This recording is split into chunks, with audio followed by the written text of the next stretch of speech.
All right, welcome back, scholars. This is our review for your quiz on function notation and functions in general. So the first question says, identify if each is a function. So you're going to say yes or no. And if not, I want you to explain why. So remember from lesson 48, we talked about what would make something a function if I'm looking at a graph, if I'm looking at a table or a data set, if I'm looking at an equation. So just by looking at a graph, I am going to do the vertical line test. And as I draw vertical lines, nowhere on this graph does a line cross more than one point on this function. So is this a function? Yes. And I'm going to add that it passes the vertical line test. It passes the vertical line test. Number 2, I'm looking at a table, and when I'm looking at a table, I am looking to see if there are any repeats. I see some repeats specifically in my x's. I see 1 and 1. And I'm noticing there are different y values. So is this a function? No, because my x's repeat with different y's. Not good. If you notice, however, and this is something that if the ones were not here, I'm looking at my 2's. 2's are repeating, but they have the same y value. So my 2's are not a problem here, but the 1's are the problem. 1's are duplicated, but they are not the same y value. And if you think about that in a graphic sense, right? If I have a graph, I have 1, 3, and I have 1, 4. Notice that those 2 points are right on top of each other. So if I did the vertical line test, they would cross into 2 points, and I can't have that as a function.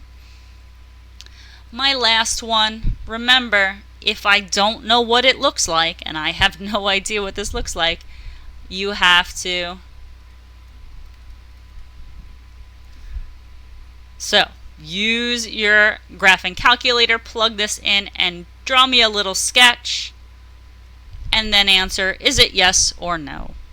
This will help me to decide if you're doing your thing at home the right way. So again, put this in your calculator, graph it, give me a little sketch down here, and then answer, is it a function or is it not a function based on what we talked about with graphs. Moving on to the next question. Okay, so we talked about function notation as well, right? And I'm going to read this phrase as g of x. Again, another word for a function. I'm going to be doing something. There's going to be some kind of rule with x, and I will end up with a g of x. So here is the rule, negative 6x squared plus 2x. And again, we're talking about g of x.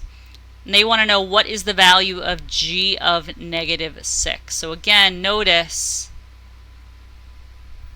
what negative 6 is representing. So I'm going to now rewrite this rule, except this time, instead of x, I'm going to put in negative 6. So that's what the rule is telling me. It says here's the rule, and now I'm telling you x is negative 6. So I'm going to plug that in. And my answer, when I put this whole thing in my calculator, I get that. Not too bad. Okay, next question. This is actually an open-ended question. So what I'm going to have you do, I'm going to do 2 of them, and then you can pick and write 2 more.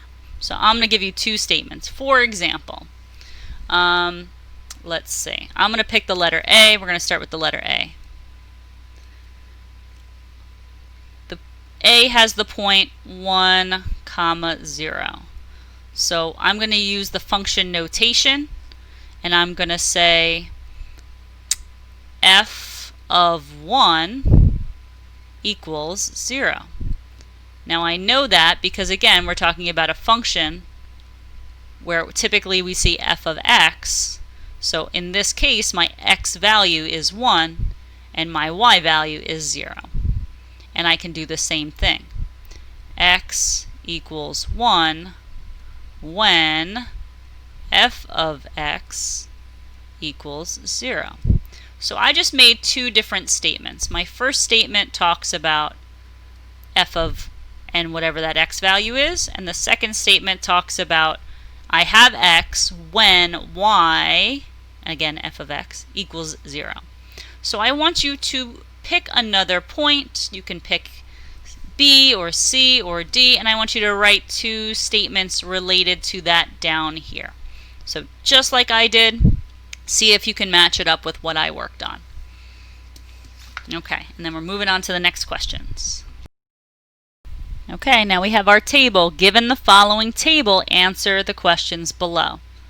Find f of negative 2. So again, going to my table, remember what this replaces. Typically we see f of x. So I'm looking at x's, I'm looking for a negative 2. Here's negative 2. I'm going to circle that whole section of my table. And what they're asking for is, what's y? So if x is negative 2, y is 1.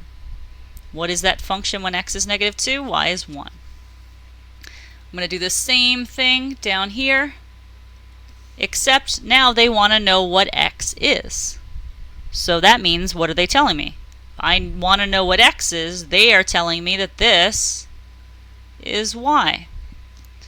So y is 3.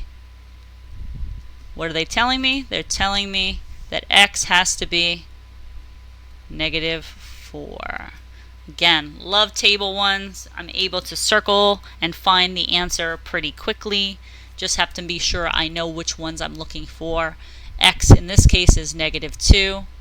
And here, because I don't know what x is, they're giving me the function of x, which we know is the same thing as y. Alright, moving on. Last question.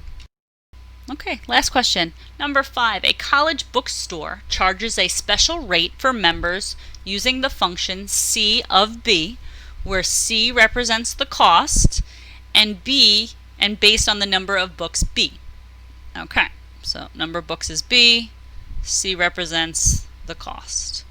And here is our rule right here. If C of B equals 7.60 times B minus 1 plus 60, what is the difference in cost for a student who needs to buy 10 books than for a student that needs to buy 8 books? So they're giving me two different scenarios. They're telling me 10 books, and then they're telling me 8 books. And since I can't plug both of these numbers in for B at the same time, I'm going to do them separately. Again, because B represents the number of books, each of these is telling me that B represents a different amount. So I'm going to take, this equation, right, and I'm going to now substitute in 10 for B.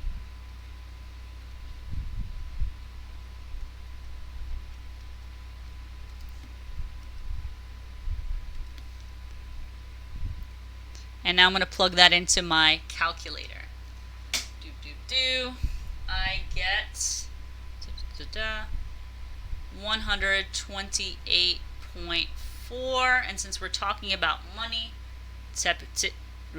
we usually add a 0 there, so now that looks like money.